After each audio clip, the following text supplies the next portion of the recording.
اب میں آپ کو ہدیہ دینا چاہتا ہوں، قبول کرو گے انشاءاللہ؟ دیکھو آج جمعہ کا دن ہے، جمعہ کی نماز کے بعد، سنتوں کے بعد، نفلوں کے بعد، اگر کوئی آدمی 7 مرتبہ سورہ اخلاص پڑھ لے اور 7 مرتبہ سورہ فلق پڑھ لے اور 7 مرتبہ سورہ ناس پڑھ لے تو اگلی جمعہ تک اللہ تعالیٰ ہر برائی سے اس کو بچا لے گا۔ عمل الیوم واللیلہ میں یہ حدیث موجود ہے، اور ہر جمعہ کو میں ویڈیو بھیجتا ہوں، لکھ کے بھی بھیجتا ہوں واٹس ایپ پر۔ اس لیے جمعہ کی نماز کے بعد یہ 3 چیزیں پڑھنے کی آپ اہتمام کریں۔ 7 مرتبہ سورہ اخلاص، 7 مرتبہ سورہ فلق، 7 مرتبہ سورہ ناس۔ 1977 میں کسی جنات نے مجھے یہ وظیفہ دیا تھا حرم میں، 77 کی بات کر رہا ہوں۔ تو میں نے، میرے ابا نے، حضرت جی نے پوچھا میں بڑے میاں کیا کہہ رہے تھے؟ میں نے کہا تھا یہ کہہ رہے تھے۔ تو ابا نے کہا تو پڑھنا لیکن مجموعے میں بیان مت کرنا، تو پڑھیو، پتہ نہیں جنتوں کا ٹھکانہ نہیں، کیا وہ کہیں کیا نہ کہیں، حدیث ہے کہ نہیں، مجموعے میں بیان مت کرنا۔ میں نے ابا سے کہا نہیں کروں گا، لیکن جب کتابیں پڑھنی شروع کی، کتابیں لکھنی شروع کی، یہ حدیث ملی تو پھر میں نے مجموعے میں کہنا شروع کر دیا۔ اگلے مجھے وہ میرے قریب میں بیٹھا ہوا تھا، اس نے کہا مولوی، جیسے کہتے ہیں نا 1977 میں میری عمر بھی کتنی ہوگی، خود ایک اندازہ لگا لو، کہ او مولوی کوئی ہدیہ دوں؟ میں کہا دو، جمعہ کا دن تھا تو اس نے یہ بتایا مجھے، اور ہمارے پیچھے میرے حضرت جی ابا وغیرہ سب بیٹھے ہوئے تھے حرم میں، اور میں مطاف میں بیٹھا ہوا تھا۔ پوچھا بھی کیا بتا رہے تھے بڑے میاں؟ میرے حضرت یہ، تو ابا نے کہا بیان مت کرنا، بیانات تو شروع سے کرتے ہیں نا، جب تک حدیث نہ ملے اور جب تک صحیح بات نہ مل بیان مت کرنا۔ اب ملنا شروع ہو گیا، ابا کی حیات میں تو ملا نہیں، لیکن ابا کی حیات کے بعد یہ روایت ہی نہیں، تو پڑھو گے انشاءاللہ بھائی؟ اگلے جمعہ تک انشاءاللہ ایکسیڈنٹ سے حفاظت، بری چیزوں سے حفاظت۔ اور ہماری خواتین وہ چونکہ مسجد میں نہیں آتی، گھر میں پڑھ لیں، اور اس کا ٹائم کیا ہے؟ غروب تک پڑھ سکتے ہو۔ جمعہ کی نماز کے بعد نہیں پڑھ سکا، عصر تک پڑھ لو، عصر کی نماز کے بعد نہیں پڑھ سکے، غروب تک پڑھ لو، بس غروب تک کا اس کا ٹائم ہے، بس پڑھو گے انشاءاللہ۔ دوسرا ایک ہدیہ یہ دیتا ہوں کہ 10 مرتبہ سورہ اخلاص کوئی پڑھے تو جنت میں ایک بنگلہ تیار ہو جاتا ہے، اور 20 مرتبہ پڑھو تو بھائی 2 بنگلے، 30 مرتبہ پڑھو تو بھائی 3 بنگلے۔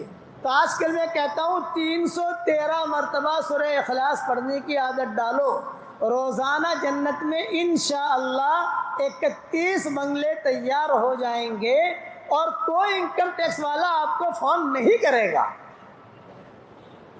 دنیا میں بنگلور میں اگر فلیٹ لے لو آپ تو فون آتے ہی نہیں آتے، حساب کتاب دو۔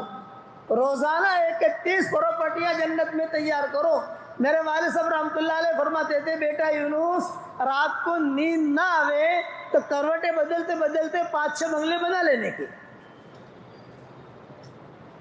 سورہ اخلاص پڑھتے پڑھتے سو جانے کا، تو اپنے بنگلے میں تیار ہو جائیں گے اور نیند بھی آ جائے گی۔ اور ابا کہتے تھے جتنا زیادہ سورہ اخلاص پڑھو گے اتنا ہی اللہ کی محبت ملے گی، کیونکہ اس میں اللہ کا نسب نامہ ہے۔ جب حضرت جبریل علیہ السلام سورہ اخلاص لے کر آ رہے تھے دھمال کے ساتھ، تو سارے کے سارے فرشتے جو ہے پوچھ رہے تھے کیا لے کے جا رہے ہیں، کیا لے کے جا رہے ہیں، کیا لے کے جا رہے ہیں؟ تو حضرت جبریل نے کہا یہ اللہ کا نسب نامہ لے کے جا رہا ہوں۔ مکہ مکرمہ میں مشرکین مکہ نے پوچھا تھا بھی آپ کے باپ کا یہ نام ہے، آپ کی ماں کا یہ نام ہے، تم اللہ اللہ کہتے ہو تو اس کا نسب نامہ کیا ہے؟ اس کی ماں کا کیا نام، باپ کا کیا نام؟ اس پر یہ صورت نازل ہوئی۔ اس لیے آپ حضرات سے درخواست ہے کہ روزانہ 313 مرتبہ پڑھنے کی کوشش کرو۔ ہر مرتبہ بسم اللہ الرحمن الرحیم پڑھنے کی ضرورت نہیں ہے۔ کھانا ہم جب شروع کرتے ہیں 1 مرتبہ بسم اللہ الرحمن الرحیم پڑھتے ہیں، ہر لقمے پر بسم اللہ الرحمن الرحیم نہیں پڑھتے۔ اگر ہر لقمے پر بسم اللہ الرحمن الرحیم پڑھیں گے تو کھائیں گے کیا؟ آپ سمجھئے؟ اس لیے ہر مرتبہ ضروری نہیں، ہاں ایک ساتھ پڑھو تو کوئی حرج نہیں ہے، ایک ساتھ نہیں پڑھ سکتے، موٹر چلاتے چلاتے 10 مرتبہ پڑھ لیا، 15 مرتبہ پڑھ لیا، ماؤں بہنوں نے روٹی پکاتے پکاتے پڑھ لیا، تو تھوڑا گھر کا کام کرتے کرتے پڑھ لیا۔ تو ابا کہتے تھے بیٹا دنیا میں پراپرٹی بہت بنا لی، اب جنت میں پراپرٹی بناؤ۔ تو بنگلور والے بناؤ گے انشاءاللہ؟ اب جنت میں پراپرٹی بناؤ۔ اور ایک بات اور عرض کروں، بات ختم کروں، آج کل لوگ بہت پریشان ہیں، جنات، جادو، سب چیزوں میں آسان نسخہ بتاتا ہوں، کسی عامل کے چکر میں مت پڑنا، یہ سب ڈھکوسلے۔ اسی لیے میں نے مومن کا ہتھیار لکھی ہے، میری کتاب میں نے جو لکھی ہے وہ اسی لیے لکھی ہے کہ اس میں صحیح صحیح سندوں کے ساتھ حدیثوں کے حوالے سے جتنی چیزیں مجھے ملی الحمدللہ میں نے لکھ دی، اور الحمدللہ ساری دنیا میں اللہ نے اسے قبول بھی کر لیا۔ مومن کا ہتھیار کتاب آپ کے بنگلور میں بھی ہوگی، گھروں میں بھی ہوگی انشاءاللہ، وہ دیکھ لو آپ۔ لیکن ایک آسان وظیفہ بتاتا ہوں، گھر کے چاروں کونوں میں روزانہ ایک ایک مرتبہ آیت الکرسی پڑھ کے دم کر دو۔ یہ عبد الرحمن ابن عوف کا معمول تھا، اس کے حوالے بکھرے موتی میں دیکھ لینا، مجھے اس وقت یاد نہیں ہے لیکن بکھرے موتی میں لکھا ہے میں نے۔ 4 کونے ہوتے ہیں، جیسے مسجد ہے، ایک کونا وہ ہے، ایک کونا وہ ہے، ایک کونا یہ، ایک کونا ہے۔ آیت الکرسی 24 گھنٹے میں ایک ایک مرتبہ، تو اللہ مال بھی بہت دے گا، اور انشاءاللہ یہ بلائیں آلائیں بلائیں آپس میں اتنا اتفاقی آپس، یہ ساری کی ساری چیزیں اللہ ختم کرے گا۔ عبد الرحمن ابن عوف کہتے تھے صحابہ سے، کتنا مال ہے میرے پاس، اتنا سونا تھا کہ ان کے انتقال کے بعد جب سونا تقسیم ہوا ان کے اولاد میں، بیویوں میں، تو جو کدالی سے توڑ رہے تھے وہ کدالی بھی ٹوٹ گئی، اتنا سونا تھا عبد الرحمن ابن عوف کے پاس، اور صحت مند، اور بدن پر بہت بال تھے ان کے، اس لیے حضور صلی اللہ علیہ وسلم نے ریشم پہننے کی اجازت دی تھی۔ وہ کہتے تھے میرے بدن پر بہت بال ہے، جوئیں پڑ جاتی ہیں، اب تو مجھے آپ کوئی ایسا کپڑا پہننے کی اجازت دے جس سے مجھے کھجلی نہ آئے، تو اب کہا تو ریشم پہن۔ وہ اکیلے صحابی ہیں جن کو ریشم کا کپڑا پہننے کی اجازت دی حضور نے۔ ان کا دیکھے دیکھ کے خالد بن ولید نے بھی کپڑا بنا لیا، تو حضرت عمر نے کہا بھائی خالد تم نے کیوں بنا لیا یہ کپڑا؟ یہ کہا چچا پہنتے ہیں نا۔ عبد الرحمن ابن عوف چچا کا مطلب بڑے لوگوں میں تھے، چچا کہتے تھے ان کو، یہ چچا پہنتے ہیں۔ بولے یہ ان کی خصوصیت ہے، تیری نہیں، نکال اس کو، تیری بیوی کو دے، اسے کو نکال دیا خالد بن ولید کے بدن سے۔ تمہیں پہننے کی اجازت نہیں ہے، ان کو اجازت ہے، ہم نے سنا ہے حضور صلی اللہ علیہ وسلم سے۔ یہ ان کا معمول تھا۔ کہتے ہیں میرے گھر میں الحمدللہ کبھی بیماریاں نہیں ہیں، 4 بیویاں ہیں، چاروں بیویاں خوش، اور چاروں کو اللہ تعالیٰ خود دیتا ہے۔ تو آیت الکرسی میں پکڑ لو گے انشاءاللہ مضبوطی سے، اور سورہ اخلاص میں پکڑ لو گے انشاءاللہ۔ ہاں، ایک صحابی سورہ اخلاص بہت پڑھتے تھے، حضور نے پوچھوایا ابھی کیوں پڑھتے ہو سورہ اخلاص؟ انہوں نے کہا حضور مجھے بہت پسند ہے، میرے اللہ کی تعریف ہے، میرے پیارے اللہ کی تعریف ہے، اس کا حسب نسب ہے۔ آپ نے فرمایا اگر تجھے سورہ اخلاص سے پیار ہے تو اللہ کو بھی تجھ سے پیار ہے۔ کتنی بڑی چیز ہے۔ بس میں اسی پر بات ختم کرتا ہوں، دعاؤں کا اہتمام کریں اور دیندار بننے کی کوشش کریں، بے دین دیندار مت بننا۔ ایک جملہ یاد رکھنا، مسلمانوں کو اور اسلام کو جتنا نقصان بے دین دینداروں سے ہوا ہے اتنا بے ایمانوں سے نہیں ہوا، یہودیوں سے نہیں ہوا۔ بے دین دیندار یہ سب سے بڑا خطرناک ہوتا ہے کہ ہے بے دین، اور لباس جو ہے دینداروں کا ہے، وہ دیندار مت بننا، حقیقی دیندار بننا۔ کرنے والے اللہ ہے، اللہ ہمیں ترقی دے گا۔ قرآن شریف کی تلاوت کا اہتمام کرو، درود شریف پڑھنے کا اہتمام کرو۔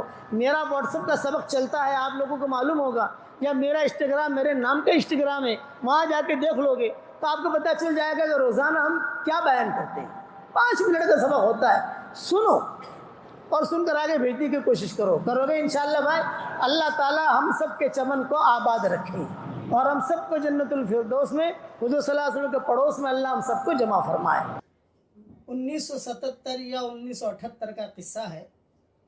جمعہ کی نماز کے بعد حرم شریف میں حتیم کے سامنے میں بیٹھا ہوا تھا، اور ایک بڑے میاں بہت خوبصورت حسین جمیل وہ آئے۔ انہوں نے آ کر کہا بیٹا آپ کو ایک ہدیہ دیتا ہوں۔ میں نے کہا دیجیے۔ تو انہوں نے کہا کہ ہر جمعہ کی نماز کے بعد 7 مرتبہ سورہ اخلاص پڑھ لیا کر بیٹا، اور 7 مرتبہ سورہ فلق پڑھ لیا کر، اور 7 مرتبہ سورہ ناس پڑھ لیا کر۔ تو اگلی جمعہ تک اللہ تعالیٰ ہر برائی سے، ہر بری خبر سے، ایکسیڈنٹ سے، مکروہ سے، بری بیماریوں سے اللہ تعالیٰ تیری حفاظت کرے گا۔ وہ بڑے میاں کہہ کر چلے گئے۔ میں نے اپنا عمل بھی شروع کیا، لیکن میں کسی کو بتاتا نہیں تھا کیونکہ میرے سامنے حدیث نہیں تھی۔ انہوں نے بات بتائی. اسی وقت ہمارا سفر ہوا تھا 1.5 سال 1.25 سال 1.5 سال کا پورے سفر میں پڑھتے رہے.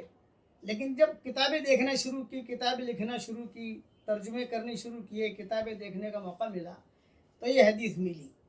اس لیے آپ سب حضرات کو یہ میں بھی بتا رہا ہوں کہ ہر جمعہ کے دن، جمعہ کی نماز کے بعد یا ظہر کی نماز کے بعد، خواتین ظہر کی نماز پڑھتی ہیں ہمارے یہاں، فوراً پڑھنے کی ضرورت نہیں ہے. جمعہ کی نماز کے بعد سنتیں پڑھ لی، تسبیحیں پڑھ لی، اطمینان سے فارغ ہو گئے. آج کل چونکہ یہ حالات کی وجہ سے کئی جگہوں پر جمعہ ہو بھی نہیں رہے ہیں، ظہر پڑھ رہے ہیں. شرط ہے اس میں جمعہ کا ہونا شرط ہے. 7 مرتبہ سورہ اخلاص پڑھنے کی عادت ڈالیے، 7 مرتبہ سورہ فلق پڑھنے کی عادت ڈالیے، اور 7 مرتبہ سورہ ناس پڑھنے کی عادت ڈالیے. اس کا وقت، بہترین وقت تو یہ ہے کہ ابھی سنتوں کے بعد، نفلوں کے بعد پڑھ لیں. لیکن بعض مرتبہ بھول جاتے ہیں، تو بھی کوئی حرج کی بات نہیں، چلو عصر تک پورا کر لو جمعہ کے دن. پھر بھی بھول گئے تو بھی کوئی حرج کی بات نہیں ہے، چلو جمعہ کے دن سورج غروب ہونے سے پہلے پڑھ لو. تو اس کی عادت ڈال دیجئے. تو اللہ تعالیٰ کی ذات سے امید ہے کہ انشاءاللہ اگلے جمعے تک اللہ تعالیٰ کی حفاظت میں رہیں گے. یہ حدیث ابن سنی میں ہے، اور میری کتابوں میں اس کے اور حوالے بھی میں نے لکھ دیے ہیں. یہ ساری تفصیل میں صرف ایک شرط ہے کہ جمعہ کا دن ہونا چاہیے. اب تو جمعہ کے دن چاہے جمعہ کی نماز پڑھیے یا ظہر کی نماز پڑھیے بس. اور اب یہ ویڈیو فوراً آگے بھیج دیجئے. جتنے لوگ انشاءاللہ پڑھیں گے آپ کو بھی ثواب ملے گا، پڑھنے والوں کو بھی ثواب ملے گا انشاءاللہ، اور مسلمانوں کی ہر شر سے حفاظت بھی ہو جائے گی. اللہ تعالی ہم سب سے راضی ہو جائے. آمین. وآخر دعوانا الحمدللہ رب العالمین.